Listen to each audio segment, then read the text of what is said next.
Hey, so hmm, I wanted to come in because this moon has been very interesting since the last full moon. I believe it was last week, last Monday, and we're here like on like a day, Monday, which just like a very strong energy as well.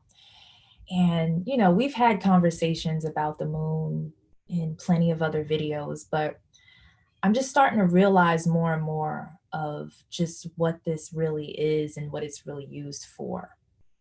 That the moon matrix or the Saturn moon matrix or even the Jupiter Saturn moon matrix. Like there's like a whole other influence or level of influence and power that comes from that side of things. And it's interesting because we we are focused on like our moon, like Earth moon.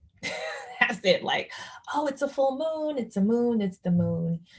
And but it goes beyond, like there's layers of influence that comes from other moons. Now, when we're talking about the moon, most people at this point know that it is a satellite. There's arguments on whether it's natural satellite or artificial satellite, or maybe there's a mixture of both. At this point, who really knows those details? But either way, a satellite is a satellite, and we know that it's more so for transmitting frequencies. It's also a receptor, transmitter, receiver kind of thing, and that there is a recycling of data or experiences, even emotions. Like it doesn't always have to go more so into like the technical terms. Like everything within us, our emotions, how we feel about ourselves, how we feel about our external worlds and what we're creating, and just thoughts in general, experiences, actual generated, accumulated experiences. All of that is collected by the satellite. All of that is collected. Even when we're thinking about like money, right? We're talking about like collection of experiences, of energy of all sorts, which somehow transfers into some kind of currency.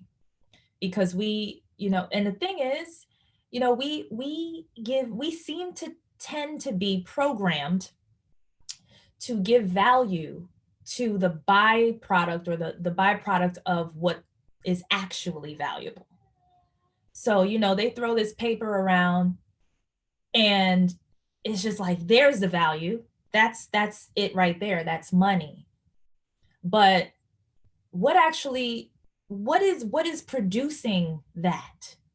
What is it backed by? What is the money backed by?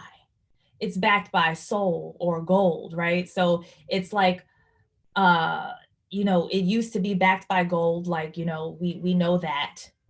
Now it's like fiat, and now there's other currencies and digital currencies and all of that.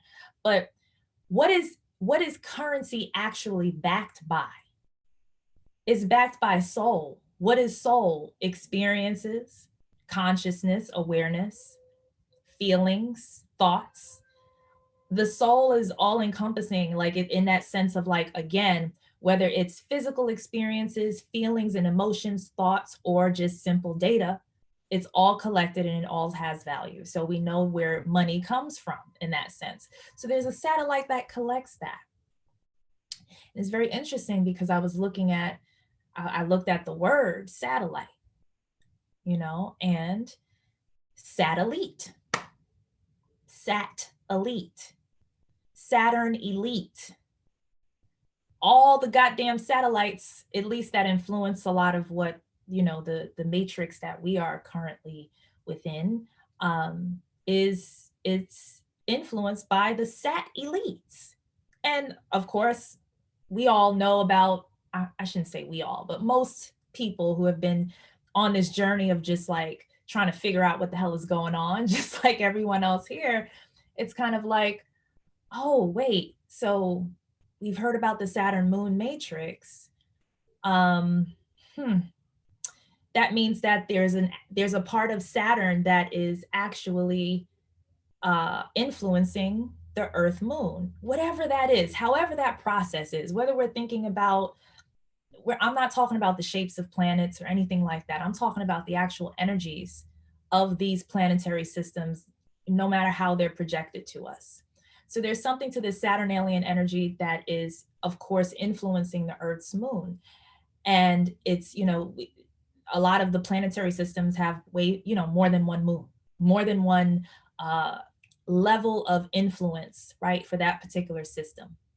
But the biggest moon for Saturn is Titan, right? It's the Titan moon, and it's much bigger than Earth's moon. So it's kind of like, okay, well, if we're kind of like being influenced by the Sat elite of the Titan moon and the other moons, possibly, right? There's an overriding of Earth, period. And whatever is influencing that particular planetary system is what is feeding into the system of Earth Moon matrix. Then you have Jupiter, though. And Jupiter, I made a whole video about Jupiter and Saturn a while ago. I've made a couple of videos about Jupiter and Saturn, but it's more so of like, it's the first planetary system to be birthed into the solar system. So it's basically the first, and when we think about solar, we're talking about soul yet again. We're talking about energy, vibration, blood, even like just the waters, like the ethers, like soul in all different types of substances. So it was the first, or it is the first planetary system birthed into the solar system. The first organ that is birthed into a solar system of the body within itself is the heart. So I've always been saying, I know that Jupiter has its own meanings and what's going on with like Jupiter and all that, but it's, to me, it's the heart. And we always talk about Earth being the heart. Like the anagram for Earth is heart. The anagram for Earth is heart, HEART and EARTH, right? That's heart. I think about that. I said, what is it really though? Is it really meant to tell us that that's the heart space within itself? Or is it more so just moon-based heart? The true essence would be the oldest, right? The oldest essence within the solar system that fuels and that completely generates energy and influence over the entire fucking solar system.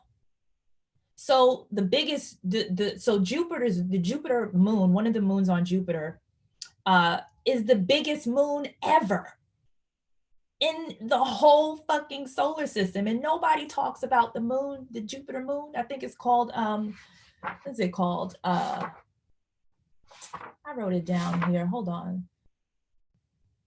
Ganymede or something like that. It's larger than Titan by 2%.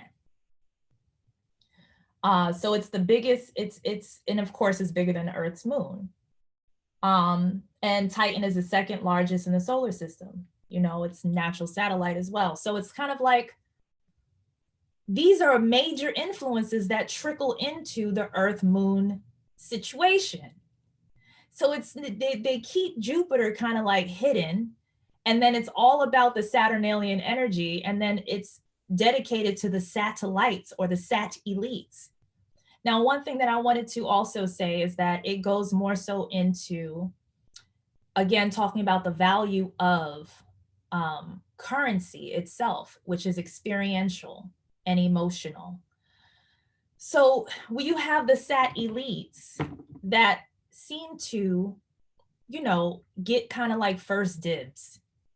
And this is not right or wrong, guys. If somebody, if a person, and I just want to be clear about this shit.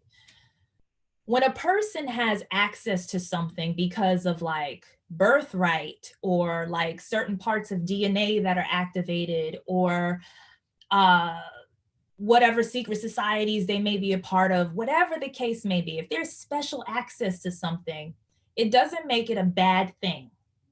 It doesn't. There's no reason for anybody to not participate within their own privilege. We talk about privilege with race a lot and everything, but there's no reason for anyone else to sacrifice their privilege just to make somebody else feel privileged, right? So there's privileges that come with the Sat elite.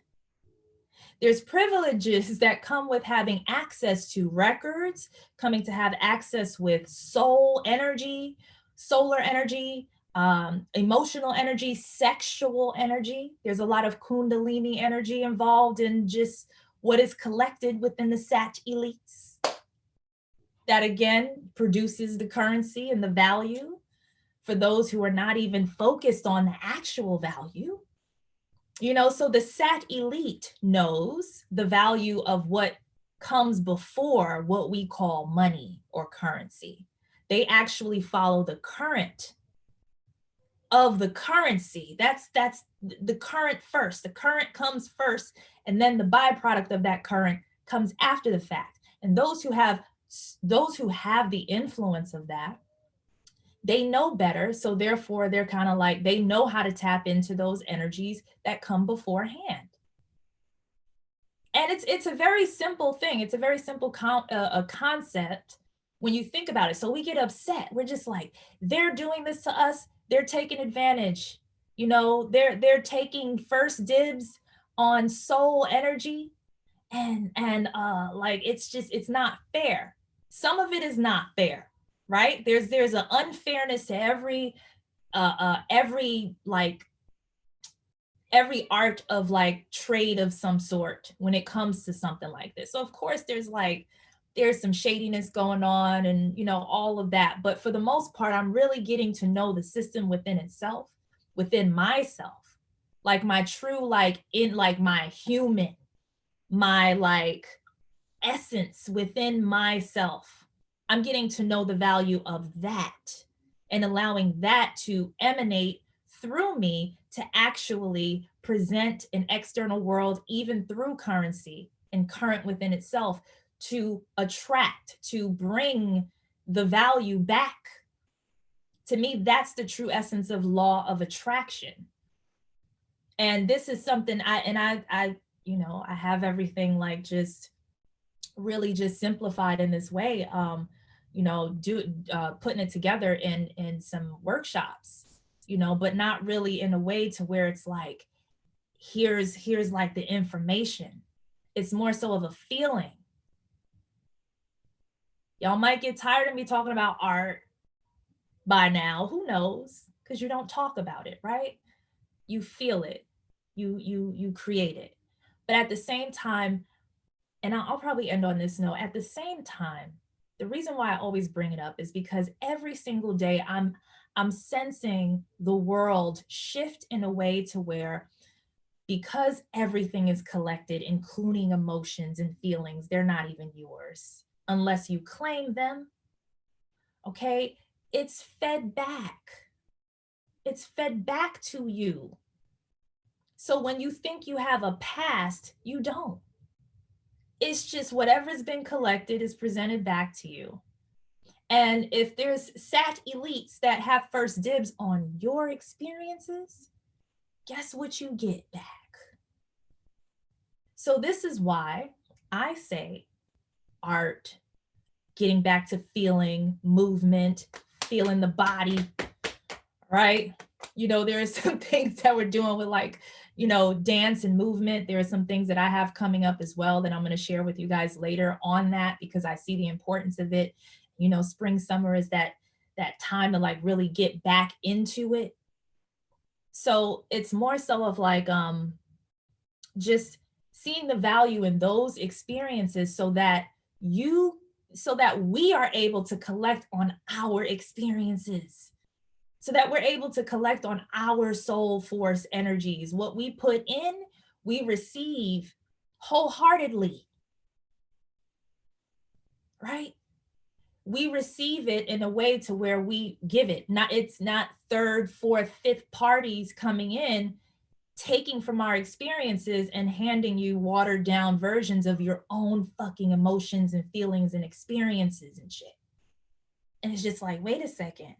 Like, even in like religions or whatever kind of like worship you're doing, if that's what you're doing, or whatever rituals, whatever that is for you, if you're pouring your energy into something and you're just like, but this is what I'm this is what it is that, it's probably because you haven't seen the value within your energy.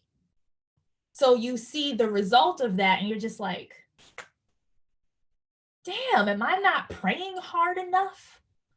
Am I not like, what's going on? It's because it's externalized so much so that you're putting the value in the result, right? More so, or the what you think is more valuable than what you're pouring into.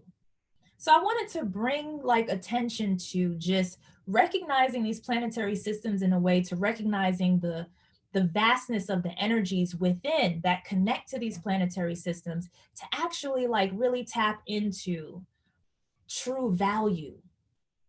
And this is when I talk about self-worth issues, self-confidence. This all comes from collecting watered down versions of what you actually know about yourself, whether it's like, I'm beautiful, I'm an amazing person, I'm a beautiful person inside and out. Like, all my experiences have contributed to who I am, and I love who I am. But if that love is being poured into Sat Elite, and Sat Elite is taking your love energy or whatever energies coming from all of that and saying, here's your self-love back. Like, this is your percentage of what you get. But you know why? Because nobody else's fault. You know why? Because you don't see the value in it. So if the Sat Elites know that value, then you have to know that value. So then you become more so self-empowered in a sense where there's no first dibs on my energy. There's no first dibs on that. Like, the true I am awareness gets that and shares that in how the awareness within itself sees fit. So we share like what we receive, and it's just that ebbs and flow of just the current in general. So I was just thinking about this, because, just transitioning into different parts of like careers and like just focusing on other things and doing that, you got to think about how the currency moves. And it's just like, wait, I get influence, but at the same time, why are we only thinking about what the result of that influence is more so than where or what influences the influence? So I just wanted to share that little tidbit here, or big tidbit, because we got like Jupiter and fucking Saturn in that sense of like, just again, influencing, being that influencing factor to just all of it. So we want to get to the inner vastness to focus on the everything else, everything else, all of the other energies. So either way, I hope this was helpful a bit, especially just again getting into the groove of like just really again going back to like real life stuff, whatever that means for you. And because I was talking about like BC, like the before Corona self, like who were you before this? Even though it's been like only a year or two, like there's been big changes in a lot of people, drastic changes. So who were you before? And recognizing when we're talking about time, it's not even really a before though, because it's like, who are you now? Because your constant experiences are collected, which means that they're ahead of you. Your experiences that you are experiencing right now in this moment are ahead of you, and then they come back. So what's really behind? What's really behind if it's always collected and brought to the what we would call present time? There's no behind. So what we consider to be the past and what we hold sacred is on the inside. We hold the past on the inside of us. That's why we keep these records sacred. It's not because, oh, back in the day, like 100,000, 500,000 years ago, a million years ago, you know, this is what the ancestors did. Well, you can't go back there, but you can go in here and really bring it back out if that is necessary, if it's necessary for the path. And there are things inside of us that are not collected by that satellite. And that is like what I would also consider the next paradigm journey of really getting to know thyself on a deeper level, because there are things that are still fucking sacred that are not collected by the sat elite. And that's cool. I ain't got nothing against the sat elite. You know, I'm just flowing with the goddamn, like, whatever it is. Like, it's cool. But there are things that we have inside of us, again, records and essence inside that it's just like, oh, I have to like feel it. Like, nobody can't even teach this shit to me. Nobody can't teach me about what's inside of me that has not been externalized and presented in such a way to where people know what it is. So that's a journey, and that's a beautiful thing, because that means there's so much more to explore. You know, I made a couple of videos back talking about like coming to the point in like your inner wisdom and knowledge and all of that, and feeling like you've reached the end, but you haven't, if there are all of these things on the inside that have not been externalized at all. And guess where you can express that? Like art and music and writing and speaking, and however you present yourself to the world, whatever outlet that is. That's how you externalize the sacred, and there's value given to that, because this is something that we've done, we're doing. So anyway, again, I hope you find this helpful. So yeah, you can check out the links in the description box below. You know, there's the link tree there, so whatever it is that you need, whatever resources available, you can get there. And yeah, I'll see you guys soon, and enjoy the rest of your week.